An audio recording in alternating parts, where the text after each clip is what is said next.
ایک دفعہ کا ذکر ہے کہ ایک بادشاہ کے دربار میں کئی سارے وزیر تھے، اور ان میں سے ایک وزیر کی یہ عادت تھی کہ وہ ہر وقت ایک ہی جملہ دہراتا رہتا، اور وہ جملہ تھا کہ جو ہوتا ہے ہمارے اچھے کے لیے ہوتا ہے. Everything happens for our own good. بادشاہ کسی کو انعام و کرام سے نوازتا، کسی کو سزا دیتا، وہ ہر وقت یہی جملہ دہراتا رہتا. ایک مرتبہ بادشاہ دربار میں جس دروازے سے داخل ہو رہا تھا، اس دروازے پر ایک کیل باہر نکلی ہوئی تھی. جب بادشاہ وہاں سے گزرا تو اس کا ہاتھ اس کیل سے ٹکرایا اور اس کی انگلی پر زخم آ گیا. وہ وزیر وہاں پر موجود تھا اور اس نے وہی جملہ دہرایا کہ جو ہوتا ہے ہمارے اچھے کے لیے ہوتا ہے. بادشاہ کو بڑا غصہ آیا، وہ طیش میں آیا اور اس نے حکم دیا کہ اس کو قید خانے میں ڈال دو، کہ ادھر میری انگلی پر زخم آیا ہے اور یہ کہہ رہے کہ جو ہوتا ہے ہمارے اچھے کے لیے ہوتا ہے. 30 سال گزر گئے، بادشاہ کے ذہن سے اس کا خیال بھی نکل گیا. ایک دن بادشاہ شکار کے لیے جنگل کی طرف گیا اور اپنے ساتھ کچھ سپاہی بھی لے کر گیا. جنگل میں بادشاہ کسی شکار کے پیچھے بھاگتے ہوئے اپنے گھوڑے کو اس قدر تیز دوڑایا کہ وہ اتنا آگے نکل گیا کہ اپنے پیچھے سپاہیوں کو بھی چھوڑ گیا، اور آگے گیا تو وہ واپسی کا راستہ بھول گیا.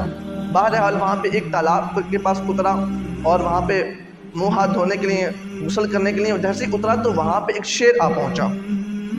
بادشاہ نے جب شیر کو دیکھا تو وہیں پر فوراً پتھر پر لیٹ گیا، اور شیر جب اس کے قریب آیا، اس کو سونگنے لگا تو بادشاہ نے اپنے سانس کو تھوڑی دیر کے لیے بند کر دیا. شیر نے جب بادشاہ کی انگلی پر زخم دیکھا تو وہاں سے اس کو تھوڑی دیر سونگ کر اور وہاں سے واپس لوٹ گیا.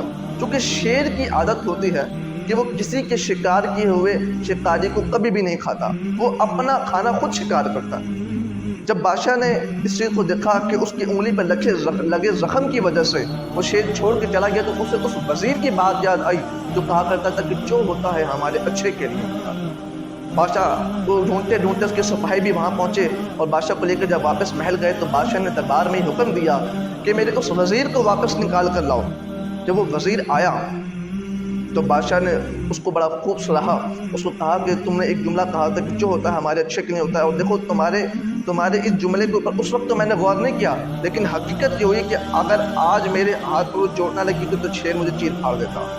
بادشاہ کہتا ہے کہ تمہاری یہ بات مجھے بڑی پسند آئی، لیکن ایک بات سمجھ نہیں آئی کہ جب تمہیں میں نے قید خانے میں ڈالنے کا حکم دیا تو تب بھی تم نے یہی جملہ کہا تھا کہ جو ہوتا ہے ہمارے اچھے کے لیے ہوتا ہے. یہ جملہ تم نے اس وقت کیوں کہا تھا؟ تو وہ وزیر عرض کرنے لگا کہ حضور، بات یہ ہے کہ اس وقت جب آپ نے مجھے قید میں خانے میں ڈالا تو اس کا فائدہ یہ ہوا کہ آج میں زندہ ہوں. اس کی وجہ یہ ہے کہ میں آپ کا وزیر ہوں. اگر آپ شکار پر جاتے تو مجھے بھی آپ کے ساتھ جانا پڑتا، اور شیر کے ساتھ جب آپ اکیلے تھے تو میں بھی آپ کے ساتھ ہوتا. آپ کو تو شیر چھوڑ دیتا، لیکن میرے پاس شیر آتا اور مجھے چیر پھاڑ کر کے چلا جاتا. جب یہ بات بادشاہ نے سنی تو وہ بڑا حیران ہوا اس کی ذہانت پر، اور بڑا اس کو انعام و کرام سے نوازا. اور اس کے بعد بادشاہ نے اپنے محل کے باہر یہ تختی پر لکھوا دیا کہ جو ہوتا ہے ہمارے اچھے کے لیے ہوتا ہے. Everything happens for our own good. ہمیں بھی اس بات سے سبق لینا چاہیے کہ جو بھی ہمارے پر مشکلات آتی ہیں، جو بھی پریشانیاں آتی ہیں، اس میں ہمارے لیے بہت زیادہ آسانیاں بھی ہوتی ہیں، کیونکہ اللہ عز و جل جانتا ہے کہ اس کے پیچھے کیا حکمت ہے. ہم بات پر شکایت کرتے ہیں، ہم پہ کوئی پریشانی ہو جائے ہم معاذ اللہ عز و جل کی ذات پر اعتراضات کرنا شروع کر دیتے ہیں. معاذ اللہ، ایسا بالکل بھی نہیں کرنا چاہیے. جو بھی جس حال میں بھی رکھیں وہ حال اچھا ہے، لہٰذا ہر وقت اللہ عز و جل کا شکر ادا کرنا چاہیے. وہ جس حال میں بھی رکھ رہا ہے اس کی کروڑوں حکمتیں ہوتی ہیں جو انسان کی عقل سے بہت دور ہوتی ہیں. لہذا ہمیں اللہ عز و جل کا خوب شکر کرنا چاہیے. جب کوئی نعمت ملے، کوئی اچھائی آئے، کوئی ہمارے پاس کوئی خوشخبری آئے تو ہمیں چاہیے کہ اللہ عز و جل کا شکر ادا کریں. اور جب کوئی مصیبت آئے، کوئی پریشانی آئے تو اس پر چاہیے کہ ہم صبر کریں.